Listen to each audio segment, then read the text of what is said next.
बिस्मिल्लाहिर्रहमानिर्रहीम। अस्सलाम वालेकुम नाज़रीन, आप यूट्यूब चैनल देख रहे हैं। मैं इमरान खान हूँ। सबसे पहली खबर सुहेल अफरीदी का जो दौरा लाहौर है उसके हवाले से।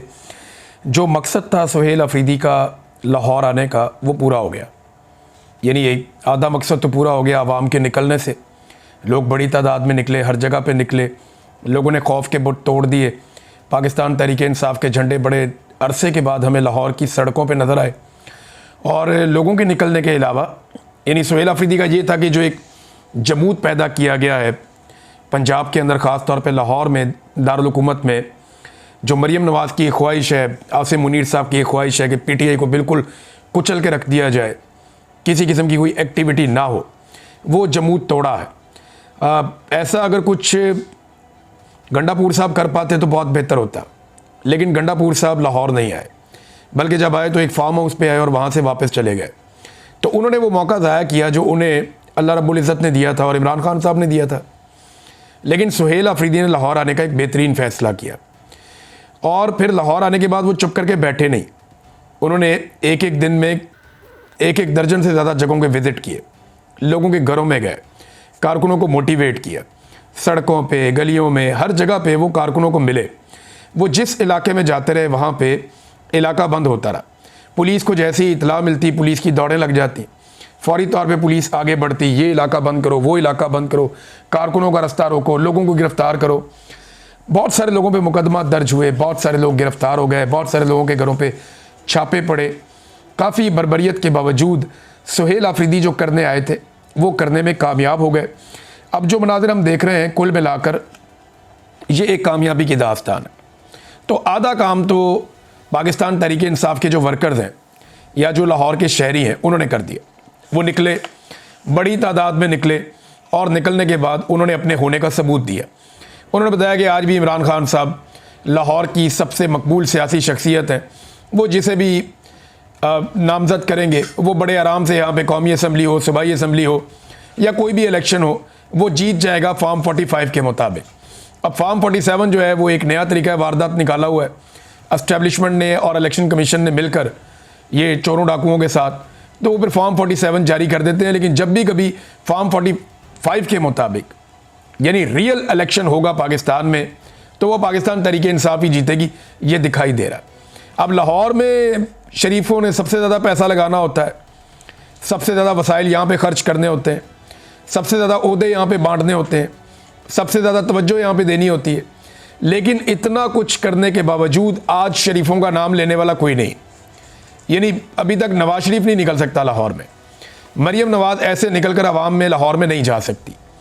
सुहेल अफरीदी खैबर पख्तूनख्वा से चलता है। कुछ अर्सा पहले तक खैबर पख्तूनख्वा में भी कोई नहीं जानता था, किसी को नहीं पता था कि सुहेल अफरीदी कौन है। वो एक नॉर्मल MPA था, फिर वो मिनिस्टर बना और इमरान खान साहब ने उसको वज़ीर आला बना दिया। अब जब वो वज़ीर आला बना तो पंजाब के लोग तो उसको नहीं जानते। पंजाब के लोगों को तो पता भी नहीं है कि सुहेल अफरीदी कौन है, इसका कबीला क्या है, इसका हसब नस्ब क्या है, कुछ भी नहीं पता। लेकिन पंजाब के लोग ये जानते हैं कि ये इमरान खान का नामज़द करदा आदमी है। इमरान खान जिसको भी नामज़द करेगा वो जब भी पंजाब में आएगा, लाहौर में आएगा, लोग ऐसे ही इज्जत करेंगे। तो आधा काम जो है वो तो लोगों ने कर दिया और बाकी का आधा काम टिकटॉकरों ने कर दिया। ये ज़हनी मरीज़ है टिकटॉकर सारे पंजाब के अंदर जो हैं। ये चंद सहेलियों को इकट्ठा करके इनकी हुकूमत बना दी गई है और एक जाली सरकार बना दी गई है। नवाज शरीफ और आसिम मुनीर साहब का गठजोड़ है, उसके नतीजे में नवाज शरीफ की बेटी आकर वज़ीर आला बन गई। मैंडेट भी नहीं था इसके पास, फिर भी लाके इसको वज़ीर आला बना दिया। ये अपनी सीट भी महर शराफत से हार गई थी, इसके बावजूद ये वज़ीर आला पंजाब बना दी गई।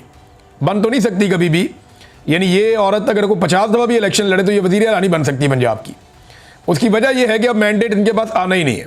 जो गंद इन्होंने मार दी है ना पाकिस्तान की और पंजाब की आवाम के साथ, जो जुल्म और ज़्यादती कर दी है, ना कभी इनको किसान वोट देगा, ना कभी मजदूर वोट देगा, ना कोई मेहनत कश इन्हें वोट देगा, ना कोई तालिब इल्म इन्हें वोट देगा, ना कोई उस्ताद इन्हें वोट देगा, ना कोई बेचारा सरकारी मुलाजिम इन्हें वोट देगा।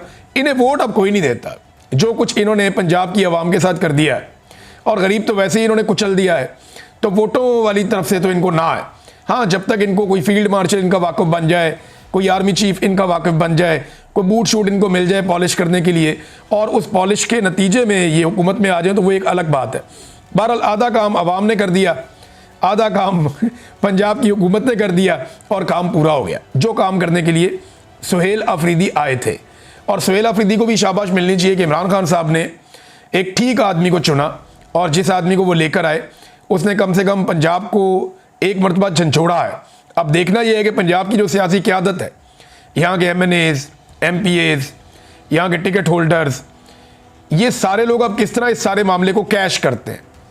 ये जो एक थोड़ी सी तहरीक पैदा हुई है, इस तहरीक को बड़ी तहरीक में कन्वर्ट कैसे करते हैं, ये आने वाले दिनों में पता चलेगा। अच्छा नादरीन, उमर चीमा के घर जाने की कोशिश की सुहेल अफरीदी ने। ये बताया सलमान अकरम राजा साहब ने कि जनाब सुहेल अफरीदी साहब को जाना था उमर चीमा साहब के घर, लेकिन क्योंकि उमर चीमा साहब का घर जो है वो छावनी में है, कंटोनमेंट में, तो कंटोनमेंट में जनाब उन्हें रोक दिया गया, उन्हें नहीं जाने दिया गया। तो अब वो कह रहे हैं जी हम आज दोबारा जाने की कोशिश करेंगे, लेकिन कल उन्होंने जाना चाहा तो छावनी के अंदर घर है कंटोनमेंट में, तो कंटोनमेंट कोई पाकिस्तान से बाहर तो नहीं है ना। वज़ीर आला कंटोनमेंट में क्यों नहीं जा सकता? कंटोनमेंट किसी के बाप की जागीर तो नहीं है।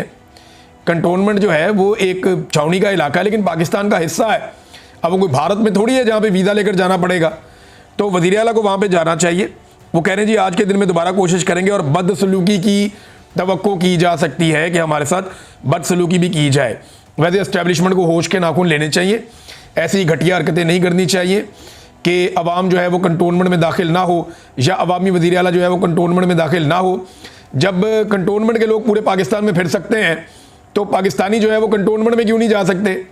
ये क्या बकवास है? इंडिया कंटोनमेंट ख़त्म कर रहा है और पाकिस्तान के अंदर जनाब कंटोनमेंट के अंदर अवामी वज़ीर आला नहीं जा सकता। ये हालात पैदा कर दिए। वो सुहेल अफरीदी फूड स्ट्रीट गए कि जनाब फूड स्ट्रीट में जाऊंगा, वहाँ जाके खाना खाना था रात का, और इस बात का बड़ा खदशा था क्योंकि अंदरून शहर में बहुत ताकत है पाकिस्तान तहरीक इंसाफ की। तो लोगों ने बहुत रश लगा दिया जहाँ जहाँ से वो गुजरे। सुहेल अफरीदी खुद रुक के नारे लगवाते रहे। अब जब वो फूड स्ट्रीट गए तो उनके जाने से पहले फूड स्ट्रीट की लाइटें बंद करके पूरी फूड स्ट्रीट ही बंद करवा दी। अंदाज़ा करें ये निज़ाम कितना डरा हुआ है। वो भई एक बंदा खाना खाने जा रहा है, वहाँ बेशुमार लाइटें लगाई गई हैं, वो रात को जागने वाला माहौल है। एक मेहमान वज़ीर आला आया है, और अगर वो फूड स्ट्रीट में जाके खाना खा लेगा तो आपको तो चाहिए था स्पेशल एहतमाम करते, वहाँ सिक्योरिटी का बंदोबस्त करते, वहाँ पे ज़्यादा लाइटें जलाते, वहाँ के होटल वालों को कहते कि अगर ताख़ीर भी हो जाए तो आपने परवाह नहीं करनी। एक मेहमान वज़ीर आला आया, उसको वहाँ खाना खाने देना है। इन्होंने क्या किया? इन्होंने लाइटें बंद करवा दी, फूड स्ट्रीट ही बंद हो गई। अंदाज़ा करें आप। यानी कोई वफद आ जाए ना गैर मुल्की, छोटा मोटा कोई थर्ड क्लास मुल्क का भी कोई गवर्नर आ जाए या कोई हुक्मरान आ जाए, तो ये क्या करते हैं? ये सारी रात लाइटें जला के रखते हैं। ये जनाब शाही किला आधी रात को खोल देते हैं। ये हजूरी बाग के अंदर बड़े बड़े प्रोग्राम करवाते हैं। लेकिन एक सूबे का वज़ीर आला आया और वो अवामी मुंतखब नुमाइंदा है, वहाँ गुडविल जेस्चर देने की बजाय फूड स्ट्रीट की लाइटें बंद कर दी। ये तो अच्छा, मैं वैसे ये देख रहा हूँ कि मरीम नवाज़ ने कोशिश करनी है नवाज शरीफ का रिकॉर्ड तोड़ने की, लेकिन नवाज शरीफ का रिकॉर्ड इतना आसान नहीं है तोड़ना।